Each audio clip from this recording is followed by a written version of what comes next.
हिंदुत्व का नारा बुलंद करने वाली भाजपा पिछड़ा वर्ग ओबीसी के साथ अन्याय के शोरगुल में गुम हो गई है और पार्टी का भगवा रंग फीका पड़ गया है।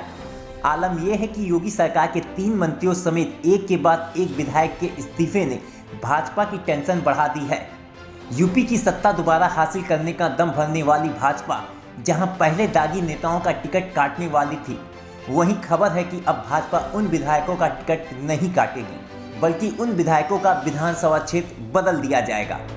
क्योंकि जिस तरह से यूपी चुनाव की तारीखों का ऐलान होते ही मंत्री और विधायकों का इस्तीफा देने का सिलसिला जारी है, उससे भाजपा ने सबक ले ली है और अपनी चुनावी रणनीति को बदल दिया है।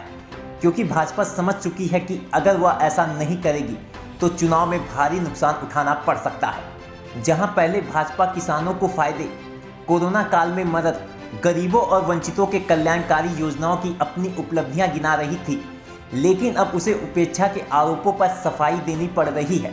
ज़्यादा नहीं, मंत्रियों के इस्तीफे में लिखे गए कुछ शब्दों को ध्यान से पढ़ लीजिए, आपको खुद ब खुद पता चल जाएगा भाजपा की असल टेंशन क्या है। क्योंकि जिन मंत्रियों ने इस्तीफा दिया है उन सभी मंत्रियों के शब्द एक जैसे हैं।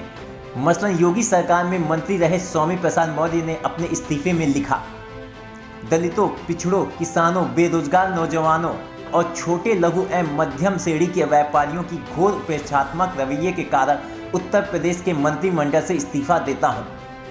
वहीं योगी कैबिनेट में मंत्री रहे दारा सिंह चौहान और आयुष मंत्री धर्म सिंह सैनी ने भी अपने इस्तीफे में पिछड़ों, वंचितों, दलितों, किसानों और बेरोजगार नौजवानों की घोर उपेक्षात्मक रवैये के साथ साथ पिछड़ों और दलितों के आरक्षण के साथ जो खिलवाड़ जैसे शब्दों का प्रयोग किया है। इन तीनों मंत्रियों के इस्तीफे में एक बात कॉमन है कि उन्होंने पिछड़ों और दलितों के आरक्षण और उनके साथ अन्याय जैसे शब्दों का प्रयोग किया है। हालांकि भाजपा को इस बात की चिंता नहीं है कि मंत्री और विधायक पार्टी से पलायन कर रहे हैं, बल्कि सबसे बड़ी चिंता तो उसे हिंदू वोट बैंक में फूट पड़ने की है, जिसे भगवा दल ने 1990 के दशक से एक एक कर जोड़ा है। इसी टेंशन के कारण इस्तीफे शुरू होने के बाद राज्य के सभी नेता सफाई देने के लिए मैदान में उतर गए, जिससे जनता में कोई गलत संदेश ना जा पाए।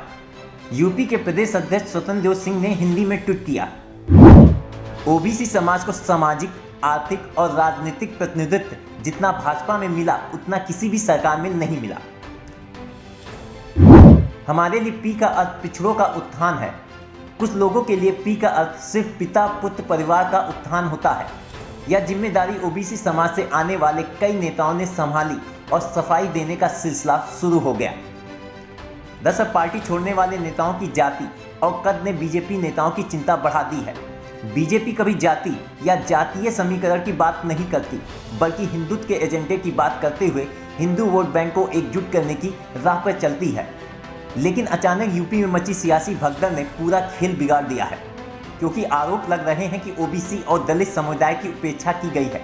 ऐसे में समझा जा सकता है कि भाजपा ज़्यादा से ज़्यादा ओबीसी समुदाय के नेताओं को मौका देगी, जिससे प्रचार में उसे बेहतर ढंग से जनता के बीच रखा जा सके। टीम लोकल होकर